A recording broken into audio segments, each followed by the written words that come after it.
This 1869 photo was locked away for over a century. No one knew it existed. But when experts finally opened it, what they saw inside shocked everyone. This 1869 photo was locked away for over a century. What it shows shocked experts. The November rain hammered against the windows of the Aldrich Mansion on Fifth Avenue as restoration. Specialist Emma Torres carefully lifted the gilded portrait from the wall. The 1870s oil painting of railroad magnate Cornelius Aldrich had hung in the same spot for generations, watching over what was now the Manhattan Historical Preservation Society's newest acquisition. Emma's hands trembled, slightly not from the weight of the frame, but from anticipation. Historic homes always held secrets. "Careful with that," called her colleague Daniel Reed from across the parlor, his voice echoing in the empty room. "That frame alone is worth more than my car." Emma smiled but didn't respond. Her focus remained on the back of the portrait as she gently lowered it onto the restoration table. The mansion had been donated to the Society 6 months earlier by the last surviving Aldrich descendant, a reclusive woman in her 90s who had specified in her will that every artifact be examined thoroughly for historical significance. As Emma began removing the ancient backing paper, she noticed something unusual. The frame was thicker than it should be, almost double the depth of typical portraits from that era. Her pulse quickened. She had worked on hundreds of 19th century paintings, and this irregularity meant only one thing: something was hidden inside. "Daniel, come look at this," she said quietly. He crossed the room, wiping dust from his glasses. "What did you find?" "I'm not sure yet, but there's definitely something between the canvas backing and the outer frame." Emma reached for her tools, selecting a thin spatula designed specifically for delicate restoration work. "This backing paper looks original, but it's been resealed. Someone opened this frame after it was made and then carefully concealed their work." Daniel leaned closer, his breath visible in the cold room. The mansion's heating system hadn't worked properly in years. "You think it's a document? Maybe a will or deed?" Maybe Emma carefully loosened the backing.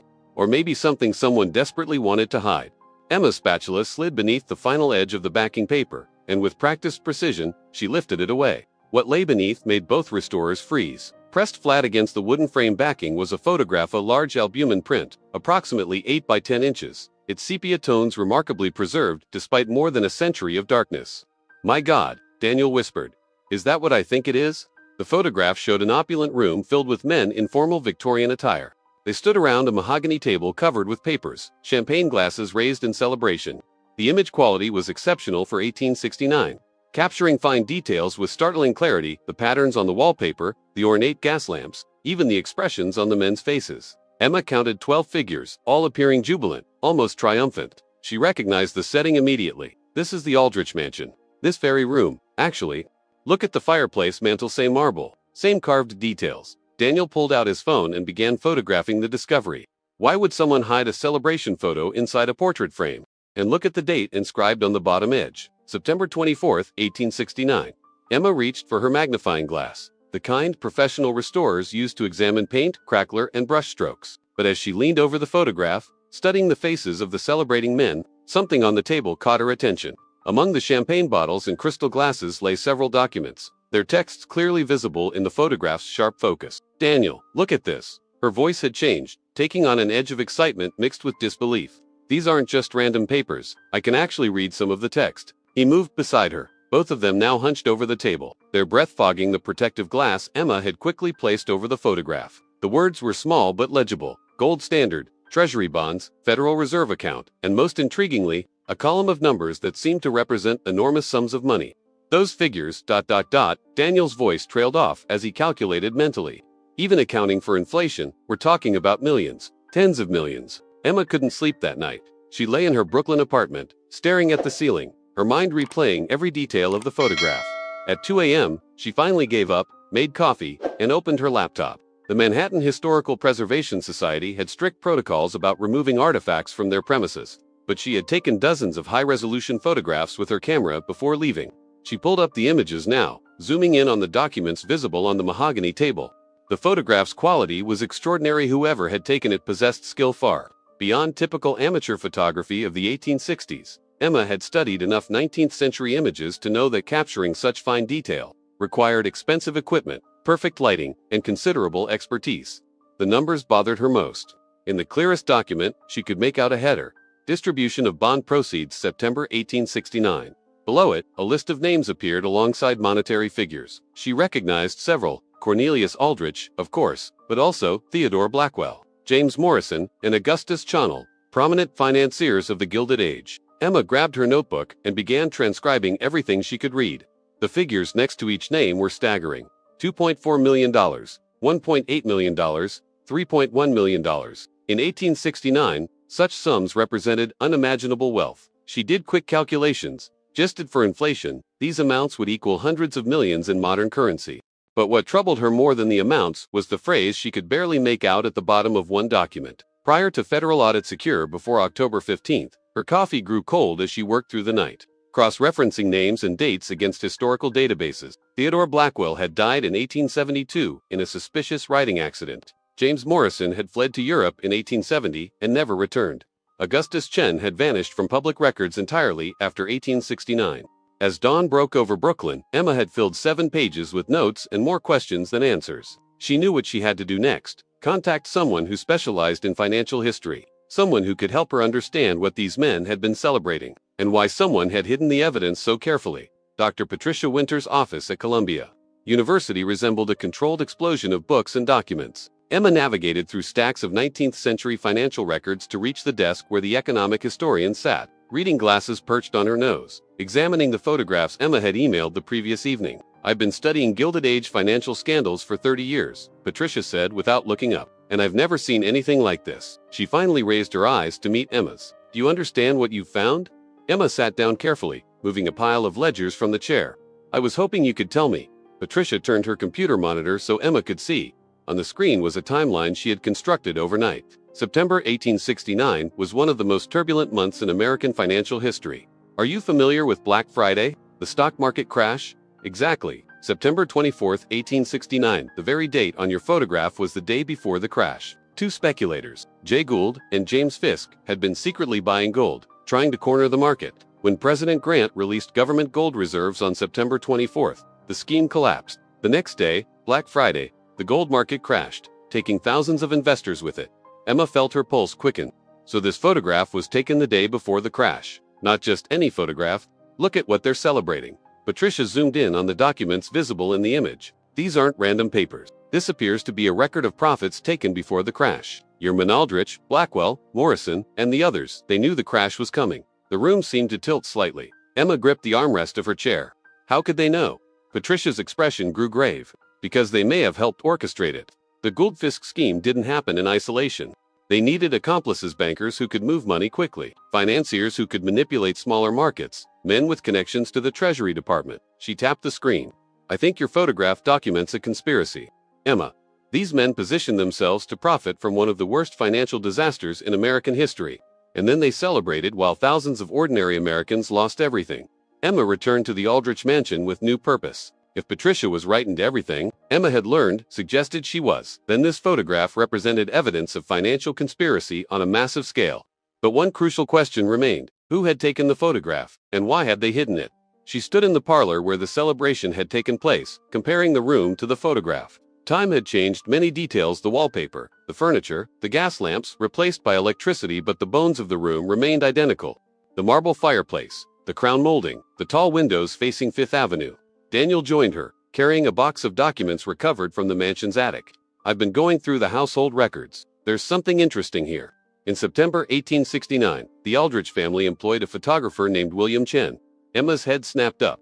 Chen, as in Augustus Chen, one of the financiers in the photograph. Maybe a relative. Photography was an unusual profession for that era, especially for someone of Chinese descent. Most Chinese immigrants in New York worked in laundries or cigar factories. Daniel pulled out a yellowed invoice. According to this, William Chen was hired to document the mansion's architecture and art collection. He was paid $50 a substantial sum on September 20, 1869. For days before the photograph was taken, Emma's mind raced. Can you find anything else about him? Employment records, city directories, census data.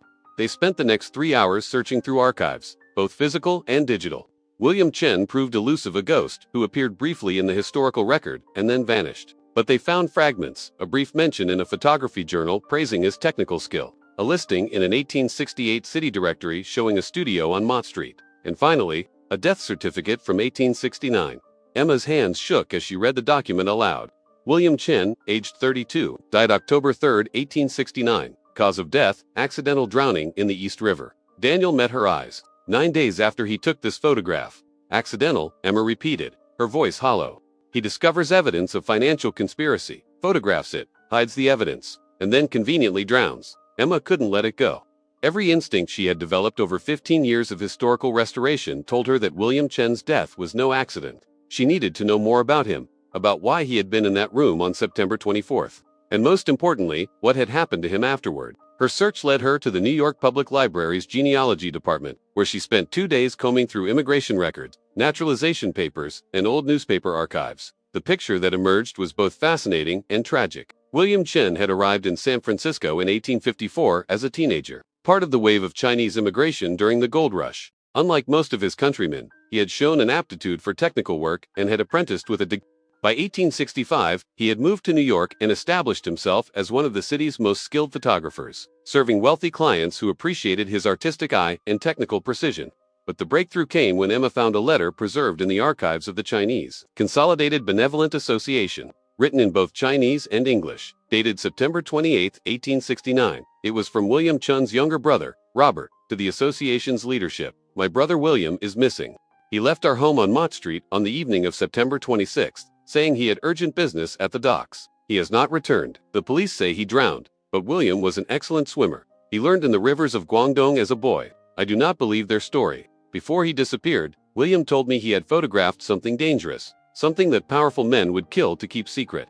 He said if anything happened to him, I should find the photograph hidden where the railroad baron watches. I do not understand what he meant, but I fear my brother was murdered." Emma's eyes burned with tears as she read and reread the letter. The railroad baron Cornelius Aldrich, whose portrait had concealed the photograph for more than 150 years. William Chen had known he was in danger. He had hidden the evidence and tried to leave a clue for his brother.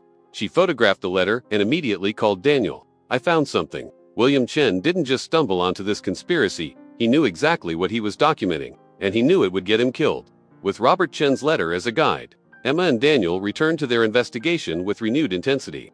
They now understood they weren't just researching a historical photograph, they were solving a 155-year-old murder and uncovering evidence of financial crimes that had destroyed countless lives. Patricia Winters joined them at the mansion, bringing boxes of documents from Columbia's financial history archives. "If we're going to prove conspiracy, we need to trace the money," she explained, spreading ledgers and bank records across the parlor table. These men didn't just profit from the crash, they positioned themselves beforehand, which means there should be a paper trail. They divided the work. Emma focused on the mansion's private papers. Daniel researched the other men visible in the photograph, and Patricia analyzed banking records from September 1869. For 3 days, they worked in near silence, interrupted only by occasional discoveries and shared meals of Chinese takeout, a choice Emma made deliberately, in honor of William Chen. Emma's breakthrough came on the third evening. Deep in a trunk of Cornelius Aldrich's personal correspondence, she found a series of telegrams dated September 1869. They were cryptic, using obvious code words, but the pattern was clear. Messages flew between Aldrich and the other conspirators throughout the month. September 8th, garden party proceeds as planned. Uncle arrives Friday. September 15th, harvest excellent, prepare warehouses for gold crop. September 22nd, weather forecast, perfect. Celebration Saturday evening. But the most damning telegram arrived on September 24th. Sent at 3 p.m. just hours before the photograph was taken and a full day before Black Friday. Government release confirmed for tomorrow. Exit all positions by midnight. Secure photographer. Emma's breath caught. Secure photographer. 2 words that had sealed William Chen's fate. Daniel found corroborating evidence in Theodore Blackwell's papers, held by the New York Historical Society. Blackwell had kept a private diary, and his entry for September 26, 1869, was chilling in its casual brutality. "The Chinese photographer has been handled. A regrettable necessity, but one cannot allow such dangerous knowledge to circulate among the lower classes. CA assures me the evidence is destroyed, but Cornelius Aldrich had been wrong. The evidence hadn't been destroyed. William Chen had hidden it where he knew his brother might eventually find it, behind the portrait of the very man who had ordered his death." As the evidence mounted, Patricia worked to calculate the true cost of the conspiracy. Using banking records, newspaper accounts, and economic data from 1869, she reconstructed a picture of devastation that shocked even Emma, who had seen countless historical tragedies in her restoration work. The official estimate was that the Black Friday crash destroyed $100 million in paper wealth. Patricia explained, her voice tight with anger. But that figure only counted stock and gold market losses. It didn't account for the thousands of ordinary people who lost everything: their savings, their businesses, their homes. She pulled up a series of newspaper articles from October 1869, her laptop screen glowing in the dim parlor light. Emma read over her shoulder. Suicide on Wall Street, ruined investor. Jumps from office window. Banking house failure leaves hundreds destitute. Widows and orphans left penniless. By gold market collapse. I've found documentation of at least 47 suicides directly linked to the crash. Patricia continued, her hands trembling slightly as she scrolled through her research. Hundreds of families lost their life savings. Small banks across the country failed. The ripple effects lasted for years. Daniel added his own findings. And while thousands suffered, your conspirators made fortunes. I tracked Augustus Chen's bank accounts. He withdrew $2.8 million on September 23, the day before the photograph, converted it to European currency, and had it transferred to Swiss banks. He left New York on October 1st and never came back. He probably knew about William Chen's murder, Emma said quietly. Maybe he was even related to him. He got out before the others could silence him too. Patricia nodded. James Morrison did the same thing. Fled to France with his profits. Theodore Blackwell stayed, but his accidental death 3 years later was probably revenge. Someone figured out what they'd done. And Cornelius Aldrich? Emma asked, though she already suspected the answer. He was the smartest of them all. He stayed. He invested his illegal profits in legitimate businesses, and he became one of the most respected philanthropists in New York. Libraries, hospitals, museums all built with money stolen from ordinary Americans during the crash. Patricia's voice dripped with bitterness. He died wealthy and honored in 1903, his crimes forgotten, his reputation unblemished. Until now, Emma thought, looking at the photograph that had remained hidden for 155 years. Emma sat alone in her apartment, surrounded by evidence of conspiracy, murder, and financial crimes that had destroyed thousands of lives more than a century ago. The photograph lay on her desk, carefully preserved in an archival sleeve, alongside copies of telegrams, diary entries, banking records, and Robert Chen's heartbreaking letter about his missing brother. She had everything she needed to rewrite a chapter of American financial history, to expose men who had been celebrated as titans of industry, to give voice to the forgotten victims of Black Friday, and to honor William Chen's courage in documenting the truth at the cost of his own life. But she also understood the implications. The Aldrich name remained prominent in New York buildings. Endowments, foundations still bore it. Revealing the truth would destroy that legacy and potentially trigger legal battles over foundations funded with illegal profits. The families of the other conspirators, many still wealthy and influential, would fight to suppress the story. Her phone rang. It was Patricia. I've been contacted by the Aldrich Foundation's lawyers. Somehow, they found out about our research. They're threatening legal action if we go public with unverified allegations that damage the reputation of deceased persons who cannot defend themselves. Emma felt anger flash through her. How did they find out? Someone at the Historical Society must have talked. Emma, these people have resources, lawyers, PR firms, connections. They'll bury this if we let them. After Patricia hung up, Emma walked to her window and looked out at the Brooklyn night. She thought about William Chen, a skilled photographer and immigrant who had seen something wrong and documented it, knowing it might cost him his life. She thought about his brother Robert, searching desperately for answers that never came. She thought about the 47 people who had killed themselves after losing everything, and the hundreds more whose lives had been destroyed. The powerful had always written history. She realized the wealthy had always protected their legacies. But sometimes, evidence survived. Sometimes, truth remained hidden but intact, waiting for someone brave enough to bring it into the light. Emma picked up her phone and called Daniel. Get in touch with the New York Times. Tell them we have a story. 3 months later, Emma stood in the Museum of the City of New York, watching visitors examine the exhibition she had helped curate. Hidden in plain sight, the 1869 Wall Street conspiracy had become one of the most visited exhibitions in the museum's history, attracting scholars, journalists, and descendants of both conspirators and victims. The photograph held the place of honor, displayed behind protective glass, its details visible through a high-resolution monitor that allowed visitors to zoom in on the documents and faces. Beside it hung William Chen's portrait, a photograph Emma had finally discovered in the archives of the Chinese Consolidated Benevolent Association, showing a serious young man with intelligent eyes and the hint of a smile. The exhibition told the complete story: the conspiracy, the crash, the cover-up, and the murder. Patricia had contributed economic analysis showing how the illegal profits had seeded fortunes that persisted to the present day. Daniel had researched the victims, giving names and faces to the people whose suffering had been erased from official histories. But perhaps the most powerful element was Robert Chen's letter, displayed in both its original form and translated into English. Visitors lingered before it, moved by a brother's love and desperate search for truth. The backlash had been fierce. The Aldrich Foundation had initially fought the exhibition, but the weight of evidence proved impossible to deny.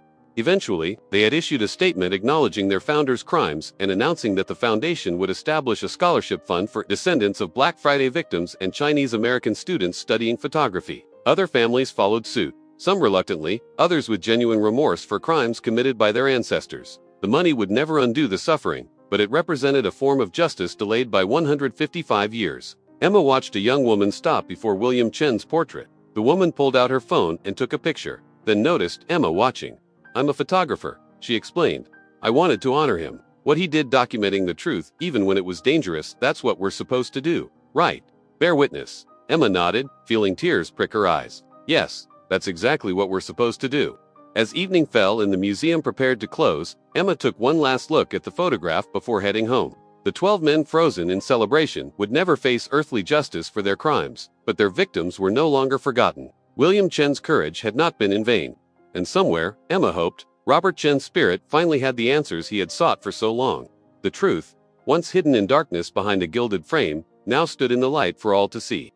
And that, Emma thought as she walked out into the New York night, was its own form of justice, imperfect, delayed, but real nonetheless. The photograph that had been locked away for over a century had finally told its story, and the world, at last, was listening.